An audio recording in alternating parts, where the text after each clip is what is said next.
Le 26 mars 1962, rue d'Isly à Alger, des Français tirent sur des Français. Le 26 mars 1962, les accords d'Évian sont signés depuis une semaine et le quartier de Bab el-Oued est bouclé par l'armée française.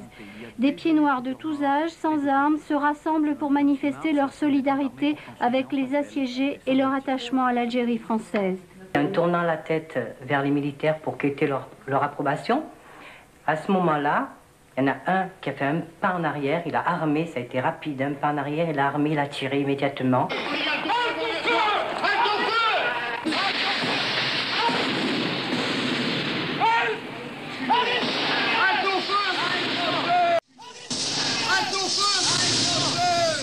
Mon lieutenant, un peu d'énergie, mon vieux! Halte au feu! Halte au feu!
Que c'était le siège de Bab el-Oued, le blocus de Bab el-Oued.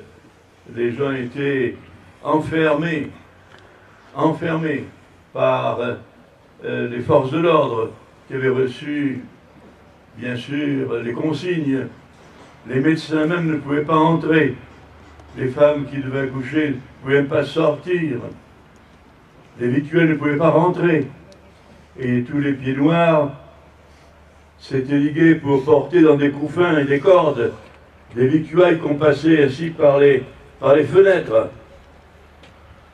Et c'est pour faire cesser ce blocus seulement que les pieds noirs ont voulu manifester d'une manière pacifique, avec un drapeau devant eux, mais hélas, des consignes avaient été données, des armées, des militaires avaient été pressentis pour faire en sorte que le groupe ne puisse pas passer.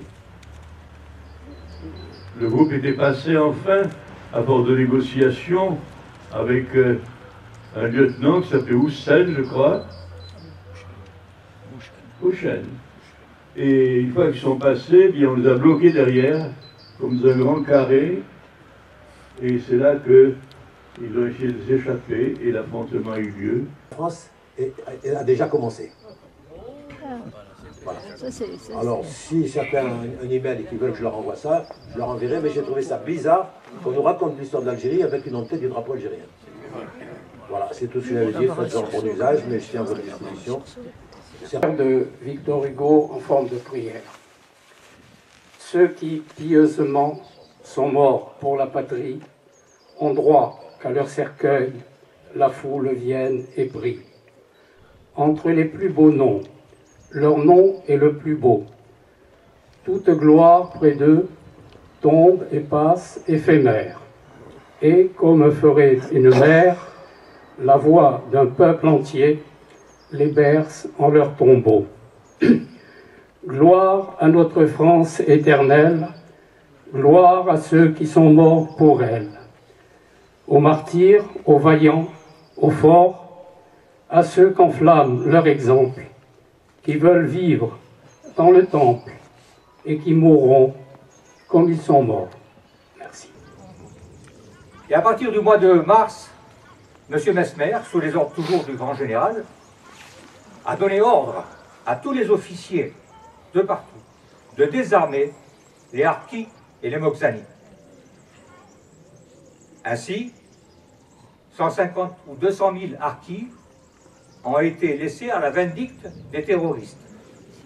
Des terroristes et de la population.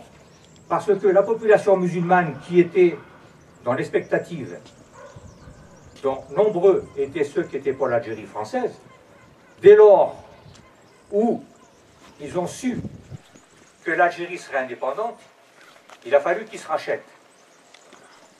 Et ce sont eux qui ont fait le plus grand et les plus grands massacres. Le massacre d'Oran, par exemple, est dû justement à la population qu'il fallait se racheter. Ils ont du reste été appelés par leurs compatriotes les Martiens, c'est pas pour rien. C'est parce que, effectivement, on a vu des massacres d'un peu partout, notamment à Saint-Denis du Cid, une petite commune à côté d'Oran, où les harkis ont été massacrés par le FLN, les harkis désarmés. Une centaine de morts sur le terrain. Le mois de mars va s'achever. Le 23 mars, le père Garcia le citait, l'OAS a interdit à Bab el-Oued l'entrée de l'armée. À 7 h du matin, une patrouille de l'armée française, des coloniaux, est rentrée dans Bab el-Oued. Un commando OAS les a encerclés, leur a pris les armes. Il n'y a pas eu de problème. À 9 h, une nouvelle patrouille est rentrée. Et là, il y a eu le drame. Une culasse a claqué. Pour les gens qui ont fait l'armée, ils savent ce que ça veut dire. Quand une culasse claque, ça veut dire qu'en arme, la fusillade a éclaté, avec toutes les conséquences que ça comporte. Il faut savoir, le père Garcia le disait, 7500 appartements ont été complètement dévastés. Il y a eu des vols, des viols, parce que nos amis les gardes mobiles et CRS se vengeaient. Et ils se sont vengés sur une population.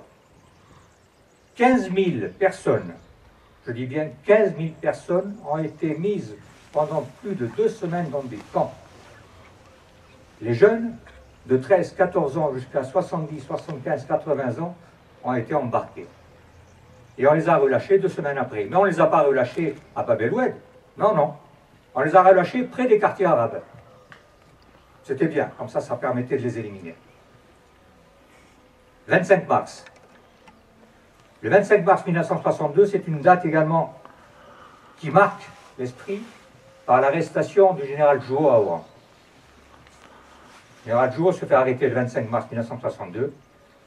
Avec lui, une personne que tout le monde connaît, qui est Claude Sandra Raymond, qui nous a quittés il y a 22 ans. Je terminerai en disant que beaucoup disent qu'il faut tourner la page. Beaucoup disent la blessure est fermée. Oui, la blessure est fermée, mais la cicatrice est là. Alors j'aurais tendance à dire, n'oubliez jamais l'Algérie. Le 26 mars 62 est réellement un assassinat d'État, mais aussi un crime de guerre. Notre mission est d'essayer de sortir cette tragédie du grand silence imposé par l'État français. C'est essayer, avec l'apport de tous, de mettre en lumière ce qui est enfoui dans le secret des archives et des mémoires, car après toutes ces années de plans, il a fallu arriver, coûte que coûte, à trouver les mots pour le dire, les mots pour l'écrire. Parler du 26 mars, c'est aussi honorer toutes les victimes de ce jour-là, pour qu'elles aient enfin droit à leur histoire et à l'histoire. Je rappelle qu'il y a eu cette fusillade a fait plus de 100 morts et plus de 200 blessés. Voilà, des personnes innocentes et sans défense. Je veux rappeler quand même une citation du maréchal Juin, originaire de Bonn, en Algérie. et qui a écrit que les Français, en grande majorité, et par référendum confirmé, approuvé l'abandon de l'Algérie, ce morceau de la France, trahi et livré à l'ennemi, qu'ils aient été ainsi complices du pillage, de la ruine, du massacre des Français d'Algérie, de leurs familles, de nos frères musulmans, de nos anciens soldats, qui avaient une confiance totale en nous, et ont été torturés, égorgés dans des conditions abominables, sans que rien n'ait été fait pour les protéger. Cela, je ne le pardonnerai jamais à mes compatriotes. La France est en état de péché mortel. Elle connaîtra un jour, tôt ou tard, le châtiment. Cette phrase a été déclarée le 2 juillet 62. Ces phrases ont été déclarées le 2 juillet 62. Voilà la tristesse que j'ai à vous lire ce compte-rendu. Voilà. Nous attendons toujours que la France reconnaisse sa responsabilité, que ce soit le 26 mars, puisque c'était encore français, notamment. Et puis alors, bientôt nous fêterons au mois de juillet, le 5 juillet, où là, l'abominable, l'inimaginable s'est produit.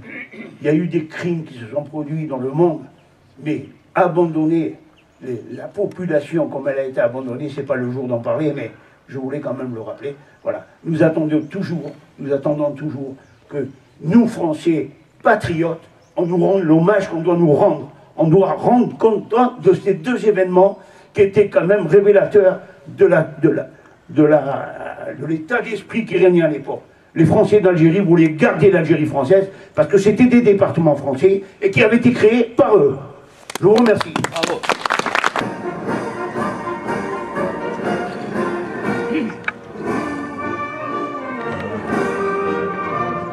Gardien jaloux.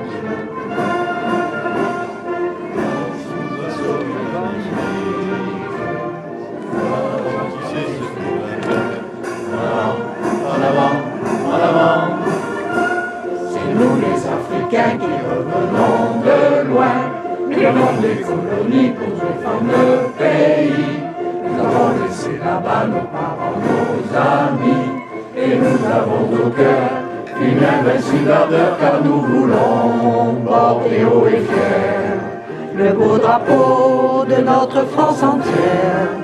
Et si quelqu'un venait à y toucher, nous serions là pour mourir à ses pieds, oui à ses pieds, battez tambour, à nos amours, pour le pays, pour la patrie, mourir au loin, c'est nous Africains.